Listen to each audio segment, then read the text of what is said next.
Hola, hola. My name is Ramon, cosmetic formulator, esthetician, purveyor of all things sunscreens. And here we are with the first certified, verified Korean sunscreen video of the new year, 2022. If you don't follow me on Instagram, which don't know why you're not following me on Instagram, it's @Glow by Ramon. Please head over there and follow. I tease some of these on my Instagram story because I brought these with me back to the US during my little US holiday trip. So I've been using these now for roughly over a month. I have opinions of them. Most of them were hits, spoiler alert. Before I get into the video, I do want to state this kind of video where I'm talking about verified, certified Korean sunscreens is more so in my way an attempt to reestablish faith and trust in Korean sunscreens because they put sunscreens on the map for a lot of people, really introduce a lot of consumers to the elegance of sunscreens and what it is to find a great sunscreen to wear on a daily basis. The issues that happened at the end of 2020 to 2021 aren't indicative of anything necessarily bad solely within the Korean regulatory system because we have seen this issue with American sunscreens, Australian sunscreens, and European sunscreens. I see a lot of these Korean brands kind of holding themselves accountable for what happened and trying to come forth and be like, here's transparency with what we've done, how we've reformulated, how we've tested to try to be better and to bring you the products that you know and love from Korean manufacturers and brands. No hates. I don't want to hear any comments about I still don't trust Korean sunscreens. Keep that to yourself, honestly, because here on this channel, we love Korean sunscreens. So let's just get into it. First one I'm going to be talking about is from a brand called Suntique. I actually reviewed 2 other sunscreens from them in my last certified verified sunscreen video. And this one I'm putting first out of all the ones I'm talking about just because it has the most lightweight, the most gel-like of all the textures. This is the Suntique I'm Aqua Sun Essence SPF 50+,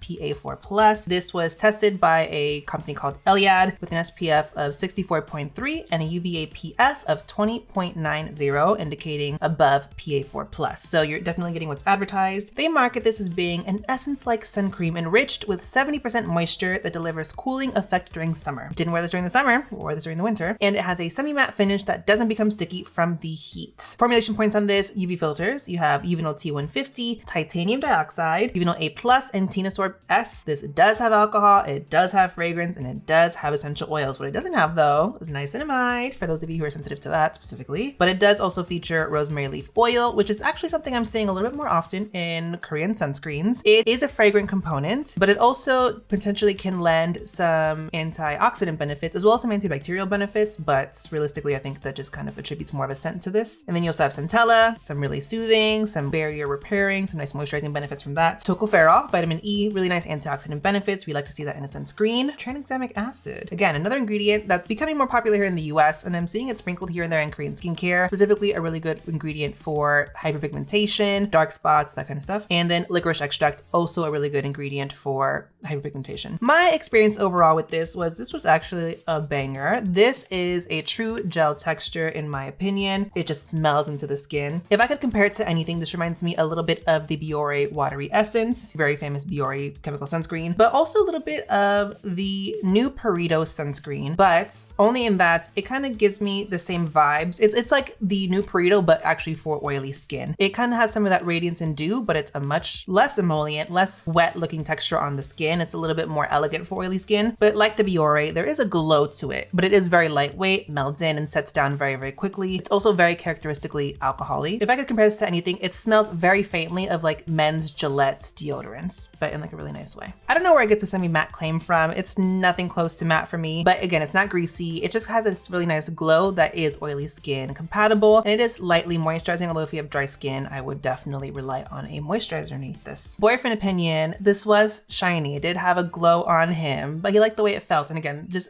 I really like the elegance and texture behind this, but again, does have alcohol, does have fragrance, and will give you a nice glow. It's not matte. But I will also say I reached for this a lot, and I think this is almost halfway done, so I did really enjoy this sunscreen. But next up, from Hygge, and this is a brand I actually featured some of their sunscreens in one of my other certified Korean sunscreen videos, but this is actually their Relief Sun Moisturizer SPF 50+, PA4+. The verification for this was tested at the Clinical Trial Center for Bioindustry at Samyang University, Korea. Tested at an SPF of 52 with a UVA PF of 20.0. So again, SPF 50+, and then that PA, you need a 16 UVA PF rating to get a 4-star, and this is at a 20. So it's above that 4-star, so you're gonna get very nice daily UVA protection. Claimed for this, it's a moisturizer in the name that gives you the SPF protection, but it's intended to leave your skin moisturized and supple. And one of their branding points was soft and light texture, moist and mild finish on the skin. Formulation point for this is that it has 37% of cypress water to help replenish the skin with moisture. They do a lot of clean green beauty marketing, which we know here doesn't really mean a lot, but they also do mention that this is a suitable option for sensitive skin, which I'll bring up in a second. They also say it's a mild, lightweight formula that can spread smoothly without leaving a white cast, and that it has been skin irritation tested. This does have alcohol in it. You can smell it, and it's in the elegance of the formula. It is a very nice gel cream texture that sets down quickly. This is what I would consider an oily skin appropriate moisturizing sunscreen. Has a little bit something to it, but it's not a rich texture. This is definitely a little bit lighter than the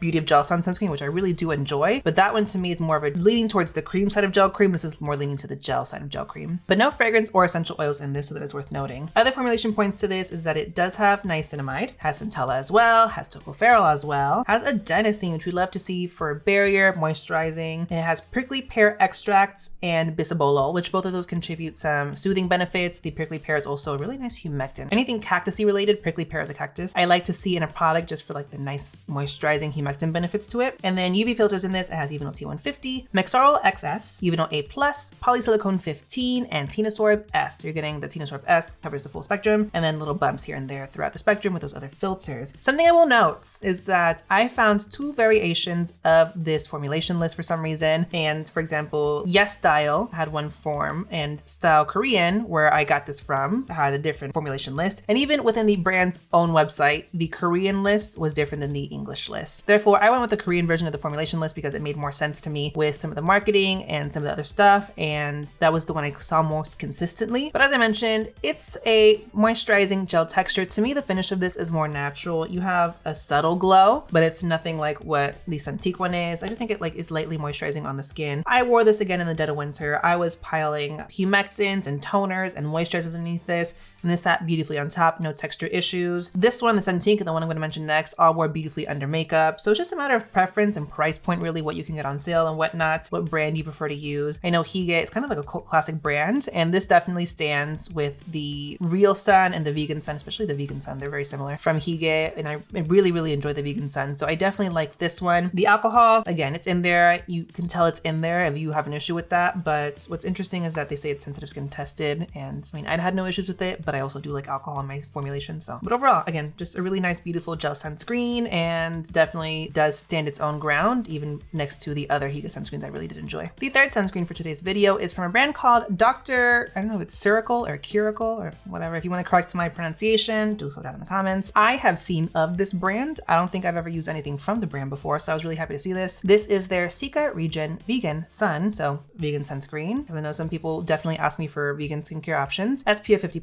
Pt.4+. For reference, this got tested at IEC Korea, and it tested at an SPF of 53.8 with a UVA PF of 16.9, so right above that 4+ for the PA system. Some of the marketing behind this is an all-in-one mild vegan sunscreen, SPF protection, blah, blah, blah, nourishing and hydrating effects, offers skin relief and soothing effect with a Cica barrier complex, which I'll break down a little bit. It also claims to strengthen the skin barrier with an ingredient called polyquaternium 51. They really emphasize the centella element of this. It is in the name. It's a lightweight formula that leaves a non-sticky finish. I can attest to that. Also tested to be gentle on the skin and approved for vegan certification. So that Cica barrier complex, it's something they really talk about in the marketing for this, and what that consists of is centella and its derivatives. So you have the asiaticoside, madecassoside. You also have a kiwi extract, you have roselle, and lotus extract. And so those are all ingredients that to some extent have some soothing benefits to them, kind of help to calm an irritated barrier or kind of promotes a anti-inflammatory benefit of sorts. And then aside from that, you do have niacinamide in this, adenosine, glycerin, rosemary leaf oil once again, and then that polyquaternium 51, which I haven't worked with polyquaternium 51 before. I've worked with other variations of it, and the ones that I'm familiar with are like a rich gel. And realistically, polyquaternium 51 is just a really nice moisturizing humectant agent. For the filters in this, you have Uvinol T150, Mexarol XS, Uvinol A+, Polysilicone 15, and Tenosorb S. If you notice, that is very similar to the Hygge sunscreen I just mentioned. And what I will say is at least I think the first half half of each of these formulations look very similar. All I'm gonna say is I think these might have gone through the same manufacturer, if I'm not mistaken. I can't tell at this moment in time. Do note this does have alcohol as well, and then it doesn't have fragrance per se. That rosemary leaf oil, as I mentioned, having some other benefits, does lend its own fragrant component to the formulation, so it is classified as a fragrance in this. But aside from that, texture of this, I think it is the richest of these three gels. It's still a gel moisturizer. As you can see, when I apply it on my face, it melts in right away. On the skin feel, it has a little bit of a pillowiness, I think, due to just some of the emollients in there. It is just the slightest bit rich. I noticed when we were in the desert part of the US and my skin was really dehydrated. I really needed to amp up that moisturization routine. I did tend to go to this specific formulation just because I did feel it was a little bit more rich. It did help me moisturize a little bit more adequately. That being said, still in my mind, a gel cream texture, by no way a very rich cream, by no way highly occlusive, definitely not greasy. And it does sit on the skin. It has a little bit of a tacky-ish finish, which again, lends itself really great to makeup, but it's in no way inelegant. It's not heavy, greasy, slick on the face. I think this is still a very oily skin appropriate sunscreen, especially for winter. In terms of that Cica complex and the soothing benefits, do I think it definitely has that? Yes. This kind of reminds me of the OG Purito, but what the OG Purito really wanted to be with all the adequate UV protection. Realistically, these all live in a very similar world to me in terms of texture, skin feel, and whatnot. This is more radiant. These two aren't necessarily, but they're more moisturizing, more hydrating.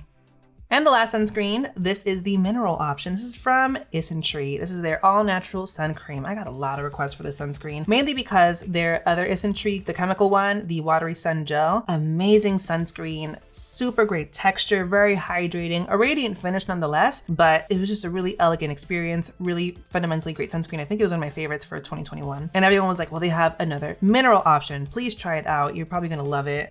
So this is the, again, natural sun cream, SPF 50+, Pt.4+. For verification purposes, this was tested at the Korean Institute of Dermatological Sciences, and it got an SPF of 51.8 and a UVA PF of 18.28, so Pt.4+. And marketing wise, contains a broad spectrum, as I mentioned, to protect your skin from harmful UV rays, formulated with hyaluronic acid, like the other sunscreens, inositol and panthenol, so like humectants, moisturizing agents, and betaine to add shine to your complexion. Betaine is another humectant. Non-sticky formula, blurs skin and removes oiliness, leaving a softly matte finish suitable for sensitive skin. This is alcohol, fragrance, and essential oil free. And the only filter in this is zinc oxide. I don't have an indication of percentage necessarily, but zinc is the only filter. And then this does also feature niacinamide, adenosine, panthenol, tocopherol, and some other humectants. When I say mineral sunscreen, I very rarely want to hear matte finish, because to me that just means as I work the sunscreen in, it's going to set very quickly. I'm going to have a very hard time working it into the skin. It will cling to facial hair. It won't be the most elegant experience. And what I will say about the overall positive attributes of the sunscreen, it is actually like a very nicely hydrating, moisturizing gel situation. It works in very nicely on the skin, and I didn't find it had that negative attribute of it setting too quickly where I couldn't work with it, and therefore it was just a hot mess to apply it onto the skin. For the most part, I think this could be workable, but it really depends on what you put underneath it. Is this going to be brown skin friendly? Up to a certain degree, definitely not. If you're above a certain type of caramel, like mid Fenty 300s, not going to be the best experience. And for the Fenty 400 range, so dark, deep skin, I'm just going to discount it automatically and say no. Even I had some days where it was good and some days where it's bad, and that was just based off how many layers and what kind of products I had underneath it. Fundamentally, it's a mineral sunscreen. I don't really even think it says it makes claims of having no white cast, so I think they were actually very honest and being like, oh, what happens happens. But it is a nice, elegant texture. It does sit down nicely. I think it has a natural finish. I don't think it's too matte. It does sit nicely under makeup though. I will contest that point. But this isn't my favorite mineral Korean sunscreen. Derma 3651 from Round Lab I think is a much better option, better contender. But if you're my complexion or fairer, you have oily skin, you want a mineral sunscreen, I think this could be a very viable option worth trying out. But that being said, in terms of Isntree sunscreens, their hyaluronic acid watery sun gel definitely takes the cake as my favorite option. And so with that, that is my round 4 of certified verified Korean sunscreens. Once again, this is just the type of video that I want to make to just encourage you guys and kind of get the fire going again for Korean sunscreens. I think a lot of brands are coming out with really fun, really cool formulations, and that once again, just going back to the fundamental elements of Korean sunscreens that we all knew and love in the first place. Let me know below in the comments. Have you tried any of these? Are your experiences the same as mine? Do you have different opinions? Sound off? Also, what other Korean sunscreens do you potentially want to see on the channel for the next iteration of this video and the series? Don't forget to hit the subscribe button, notification bell, so that you know when I post more skincare, sunscreen, and fancy related content on my channell. Give the video a thumbs up, and thanks for watching, guys.